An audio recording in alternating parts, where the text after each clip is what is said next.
Chapter 9. How to Use the Will. To set about getting rich in a scientific way, you do not try to apply your willpower to anything outside of yourself. You have no right to do so anyway. It is wrong to apply your will to other men and women in order to get them do what you wish done. It is as flagrantly wrong to coerce people by mental power as it is to coerce them by physical power. If compelling people by physical force to do things for you reduces them to slavery, compelling them by mental means accomplishes exactly the same thing. The only difference is in methods. If taking things from people by physical force is robbery, then taking things by mental force is robbery also. There is no difference in principle. You have no right to use your willpower upon another person, even for his own good, for you do not know what is for his good. The science of getting rich does not require you to apply power or force to any other person, in any way whatsoever. There is not the slightest necessity for doing so. Indeed, any attempt to use your will upon others will only tend to defeat your purpose. You do not need to apply your will to things in order to compel them to come to you. That would simply be trying to coerce God, and would be foolish and useless, as well as irreverent.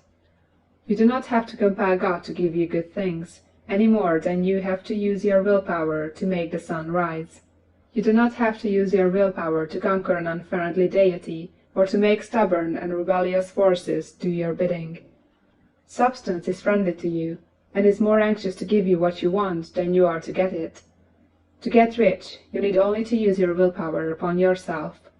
When you know what to think or do, then you must use your will to compel yourself to think and do the right things. That is the legitimate use of the will in getting what you want, to use it in holding yourself to the right course.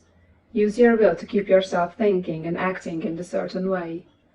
Do not try to project your will, or your thoughts, or your mind out into space, to act on things or people. Keep your mind at home. It can accomplish more there than elsewhere. Use your mind to form a mental image of what you want, and to hold that vision with faith and purpose. And use your will to keep your mind working in the right way.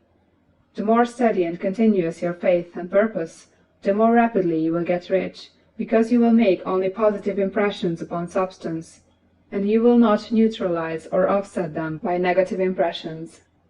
The picture of your desires, held with faith and purpose, is taken up by the formless, and permits it to great distances throughout the universe for all I know. As this impression spreads, all things are set moving toward its realization. Every living thing, every inanimate thing, and the things yet uncreated, are stirred toward bringing into being that which you want. All force begins to be exerted in that direction. All things begin to move toward you.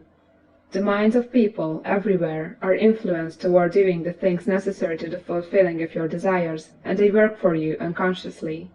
But you can check all this by starting a negative impression in the formless substance.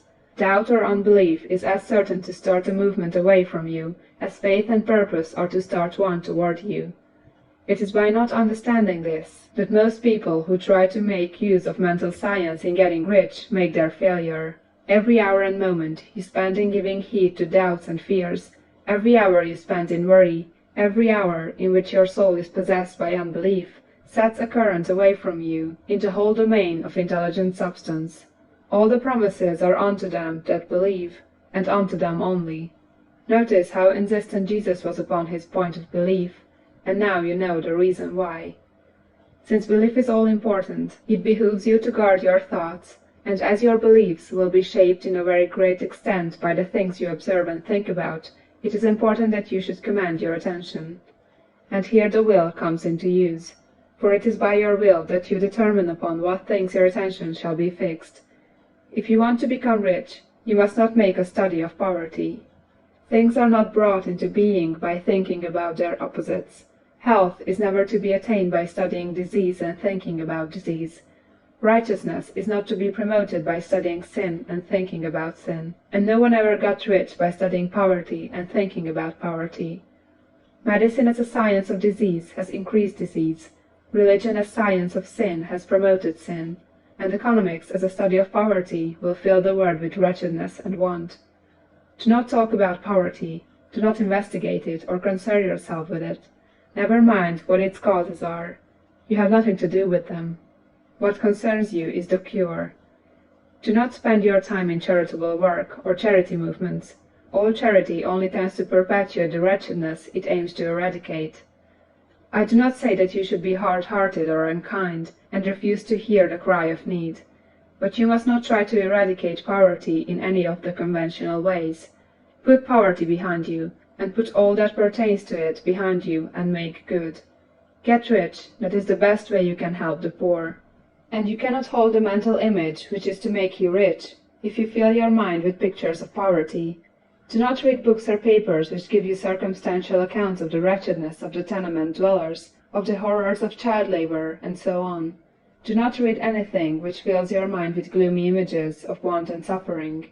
You cannot help the poor in the least by knowing about these things, and the widespread knowledge of them does not tend at all to do away with poverty.